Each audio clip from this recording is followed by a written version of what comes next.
Now, you probably noticed I don't feel about that war the way we were told we were supposed to feel about that war, the way we were ordered and instructed by the United States government to feel about that war. You see, I'll tell you, my mind doesn't work that way. I got this real moron thing I do. It's called thinking. And I'm not a very good American because I like to form my own opinions.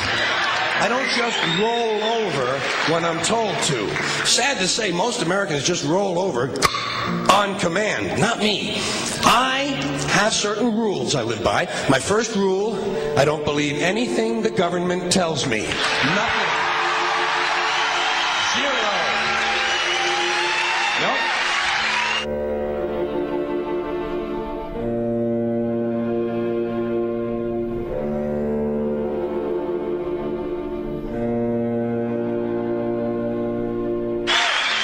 And I don't take very seriously the media or the press in this country, who in the case of the Persian Gulf War were nothing more than unpaid employees of the Department of Defense, and who most of the time function as kind of an unofficial public relations agency for the United States government.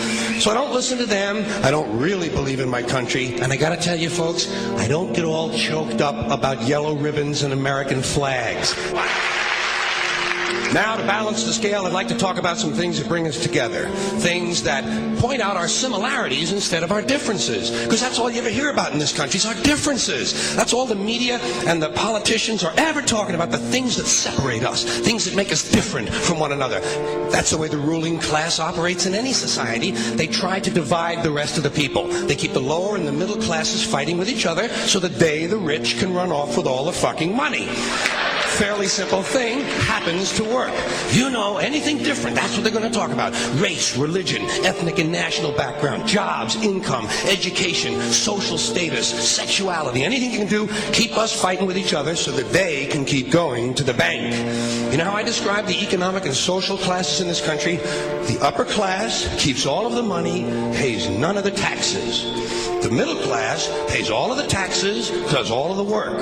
The poor are there just to scare the shit out of the middle class.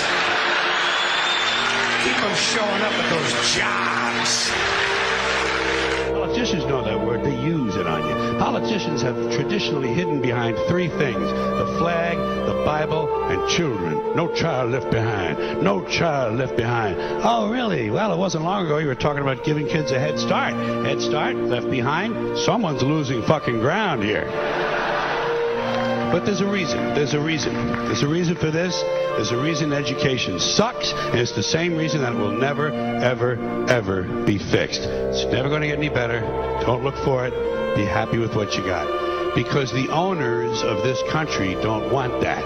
I'm talking about the real owners now. The big, the wealthy, the real owners, the big wealthy business interests that control things and make all the important decisions. Forget the politicians. They're irrelevant. The politicians are put there to give you the idea that you have freedom of choice. You don't. You have no choice. You have owners. They own you. They own everything. They own all the important land. They own and control the corporations. They've long since bought and paid for the Senate, the Congress, the state houses, the city halls. They got the judges in their back pockets, and they own all the big media news, all the big media companies. So they control just about all of the news and information you get to hear. They got you by the balls. They spend billions of dollars every year lobbying to get what they want.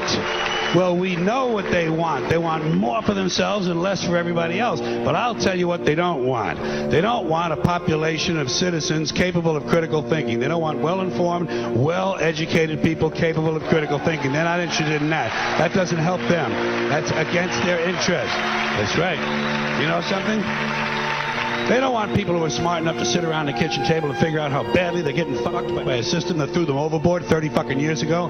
They don't want that. You know what they want? They want obedient workers. Obedient workers. People who are just smart enough to run the machines and do the paperwork, and just dumb enough to passively accept all these increasingly shittier jobs with the lower pay, the longer hours, the reduced benefits, the end of overtime, and the vanishing pension that disappears the minute you go to collect it. And now they're coming for your Social Security money. They want your fucking retirement money. They want it back so they can give it to their criminal friends on Wall Street. And you know something? They'll get it. They'll get it all from you sooner or later because they own this fucking place. It's a big club, and you ain't in it. You and I are not in the big club.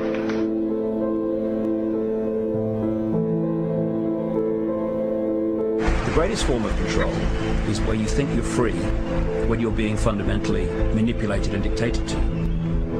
One form of dictatorship is being in a prison cell and you can see the bars and touch them. The other one is sitting in a prison cell but you can't see the bar, you think you're free. What the human race is suffering from is mass hypnosis. We are being hypnotized by people like this. Newsreaders, politicians, teachers, lecturers. We are in a country and in a world that is being run by unbelievably sick people. The chasm between what we're told is going on and what is really going on is absolutely enormous. The greatest hypnotist on planet Earth is a oblong box in the corner of the room. It is constantly telling us what to believe is real. Historically, the control and manipulation of political opinion has been the Freemasons' main weapon in gaining control of countries and states. Once in control of the rulers and politicians of a country, laws and political structures could be changed in accordance with their agenda. However, since restricting the body does not necessarily mean restricting the mind, the Freemason recognizes that their plan for a global government hinges completely on subduing the masses to their agenda, and thus eliminating opposition to their cause. And the greatest threat to their plan, posing more danger than any army or law, is the threat of a free-thinking mind. In order to eliminate this threat and to achieve their objective, the Masons have set about the boldest plan ever devised: the complete control of every aspect of human life, your life. And the weapons they are using against you are in your very homes, entertaining you and your children, and gradually indoctrinating you without you even realizing.